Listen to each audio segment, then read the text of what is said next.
अधिकार मांगते, नहीं किसी से भीख मांगते। हम अपना 62 साल 63 साल तक बुढ़ा नहीं होता, हम लोग 45 साल में बुढ़े हो गए हैं। क्यों अत्याचार किया? लॉलीपॉप पकड़ा रहे हैं। 2013 के जनसंकल्प में उन्होंने लिखा था कि हम आउटसोर्स कर्मचारी मांगे पूरी करो, हमारी मांगे पूरी करो, तानाशाही नहीं चलेगी, नहीं चलेगी, नहीं चलेगी। 50 से 80 हजार के बीच में उनका पेमेंट दें। दोस्तों, मैं भूपत नायक आपके साथ आपको बताना चाहता हूं कि ये कर्मचारी हैं जो नियमितीकरण के लिए अपने मांगों को लेकर धरने पर बैठे हैं। ना बीमा की सुविधा दी जा रही, ना इनका वेतन की सुविधा दी जाती है।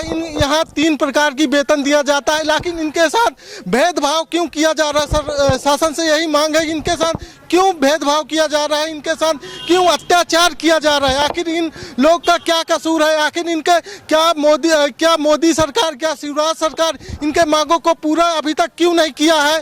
आखिर कब तक इनकी लड़ाई लड़ते रहेंगे? सर, आखिर क्यों भेदभाव किया जाता है आप लोगों के साथ? अब ये तो मालूम नहीं सर कि भेदभाव क्यों किया जाता है, लेकिन भेदभाव हो रही है और उसके हम प्रताड़ित हैं। इसी का विरोध हो रहा है। यहाँ हमारे यहाँ 3 प्रकार से तनख्वाह की बनाई गई है जो स्कीम, हम उसी के विरोध में हैं। और अब देखिए शासन कब तक हमारी बात सुनती है और कब तक उसके कानों तक जा रही है बात।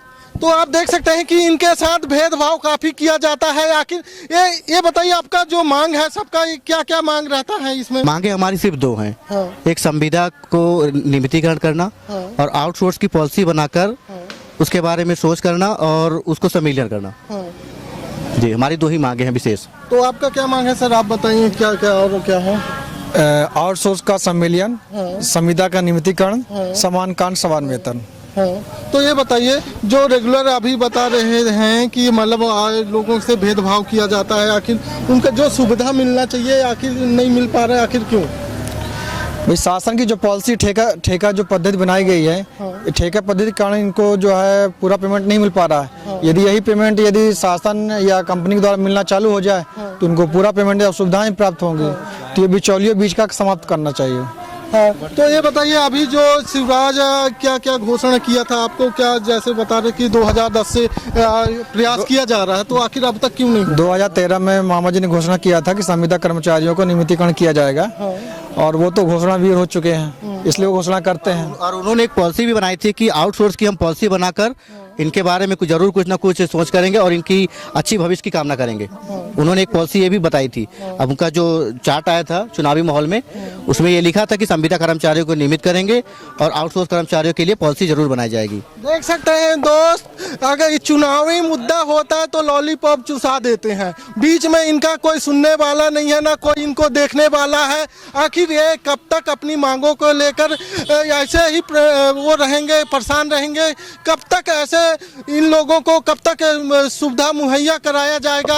और जानेंगे क्या, जैसे ये बताइए, जैसे सुविधा मुहैया नहीं कराया जा रहा है और लोगों से भेदभाव कैसे? भेदभाव हमारे साथ ऐसे किया जा रहा है कि जैसे कि काम तो हम पूरे दिन करते हैं, लेकिन हमको जिस तरह जैसे देखो नियमित कर्मचारी है, नेशनल हॉलीडे के दिन उन लोग करते हैं काम, तो उनको तो एक्स्ट्रा डेली बेस भी दिया जाता है। लेकिन आउटसोर्स संविदा कर्मचारी ऐसा नहीं है और उनको काम पर बुलाया जाता है, काम लिया जाता है।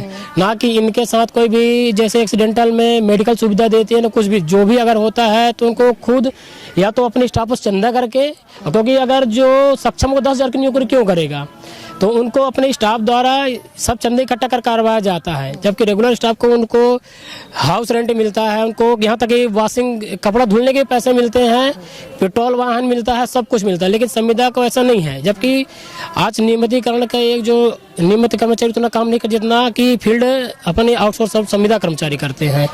और सैलरी में भी देखा जाए तो लगभग धरती आसमान का है। 10,000 उनको दिया जाता है, 20,000 संविदा को, और उनके तो अब रेगुलर बात तो है ना। और हमें कई जगह जैसे उनको हाउस रेंट मिलता है, अपन को वो भी नहीं मिल पा रहा है। और समय में एक उन लोग 8 घंटा अपना देख के इसके बाद चले जाते हैं, लेकिन आउटसोर्स हम देखकर 12 घंटा 14 घंटा, जब तक एक का टारगेट दिया जाता है, टारगेट पूरा नहीं होता है, तब तक उनको छुट्टी नहीं मिलती है। इस तरह हमसे सौतेला व्यवहार भी किया जाता है काम के भी उसमें। तो जैसे ये बताइए, अभी जो 2023 चुनाव होने वाला है, क्या फिर से लॉलीपॉप चुराने का विचार? मामा जी तो 2013 से लॉलीपॉप पकड़ा रहे हैं।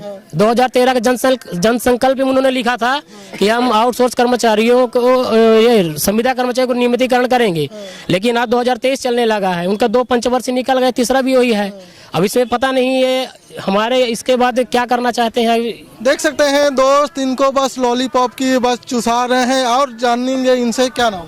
जगनारायण पटेल। बताइए, जैसे जो वो रहता है, कर्मचारी रहता है, तो उसको क्या सुविधा मिलना चाहिए? जैसे लाइट करना बिगड़ गया या कुछ हो गया तो क्या?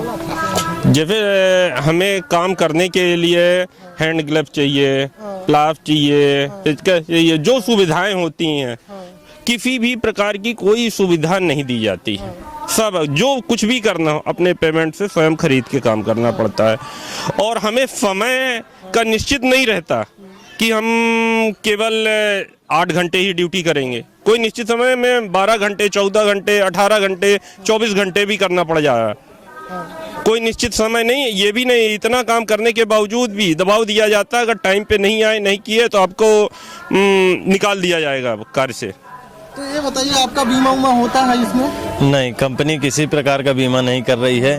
पहले जो था, जब विद्युत मंडल था, उसमें नियमित कर्मचारी होते थे। नियमित कर्मचारियों की 8-8 घंटे की शिफ्ट वाइज ड्यूटी लगाई जाती थी और उस टाइम पे भरपूर कर्मचारी थे, उपभोक्ता भी कम थे। आज के डेट में विद्युत उपभोक्ता बढ़े हैं, विद्युत सप्लाई 24 घंटे दी जा रही है और कर्मचारियों को रिटायरमेंट के बाद जब कर्मचारी घटते जा रहे हैं विभाग में, तो शासन जो है कर्मचारियों की भर्ती नहीं कर रही है। उसी कर्मचारियों को अगर शासन नियमित भर्ती करेगी तो वही 50 से 80 हज़ार के बीच में उनका पेमेंट देना पड़ेगा। अभी शासन का काम आउटसोर्स और संविदा वालों से 8 से 10 हज़ार रुपये के कर्मचारियों में काम हो रहा है, इसलिए शासन भर्ती नहीं कर रही है, नियमितीकरण नहीं कर रही है ना। देख सकते हैं दोस्तों, मध्य प्रदेश में यही रवैया है। लोग बेरोजगार होते जा रहे हैं, उन्हें जो रोजगार मिले उनको कैसे शोषण किया जाता है, कैसे ठेकेदारों द्वारा कैसे उनको जो सुविधा मुहैया कराना चाहिए वो सुविधा नहीं मिल पा रहे हैं। आखिर क्यों आखिर लोगों के साथ कैसा भेदभाव किया जाता है? आखिर उनके बीमा होना चाहिए, बीमा भी सुविधा नहीं कराया जाता है, जो देख सकते हैं। और पूछेंगे क्या और क्या समस्या होगा? सरकार से हम लोग एक बात पूछना चाहते हैं कि रेगुलर कर्मचारी 62 साल 63 साल तक बुढ़ा नहीं होता। हम लोग 45 साल में बुढ़े हो गए हैं, और 45 साल को बुढ़े होने के बाद हम लोग जाएं कहाँ? सरकार ये बात बता दे हमें कि हम जाएं कहाँ? तो कैसे इनको क्या उम्मीद दिया जाता है कि रेगुलर होगा या नहीं होगा, कैसे? सर, इसी के लिए तो हम लोग के कार्य बहिष्कार जारी है।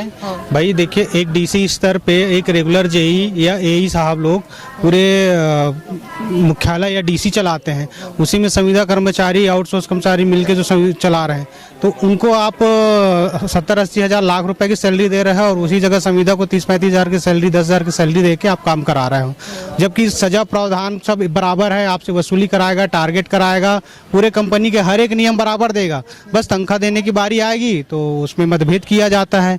ये टारगेट होता है, जैसे आपका जैसे टारगेट कहा जाता है, तो target in the sense sir, अब सभी अपने जो वितरण केंद्र मुख्यालय है अंतर्गत सभी उपभोक्ताओं को बिजली सुचारू रूप से व्यवस्था करना, उनकी रीडिंग करना, वसूली करना कंपनियों के लिए, ये बहुत सारे के अन्य टारगेटेड है जो उसको पूरा कराया जाता है।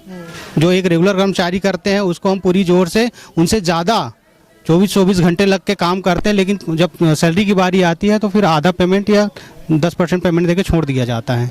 और जब कोई दुर्घटना हुई सर, तो सीधा हाथ खड़े कर लिया जाता है कि आपकी कंपनी जाने, हम लोग से आपका कोई वास्ता नहीं है। तो ये बताइए, जो अब अभी जो कंपनी है, आप किस कंपनी में काम कर रहे हैं, किसके थ्रू, कैसे बताएं? सर, मैं संविदा के एम्प्लॉय हूँ, मध्य प्रदेश पूर्व क्षेत्र विद्युत वितरण कंपनी में कार्यरत हूँ और आउटसोर्स के लिए अलग अलग एजेंसी तैयार किया गया हर जिले वाइज में, जो किसी न किसी तरह से अनुबंधित होते हैं।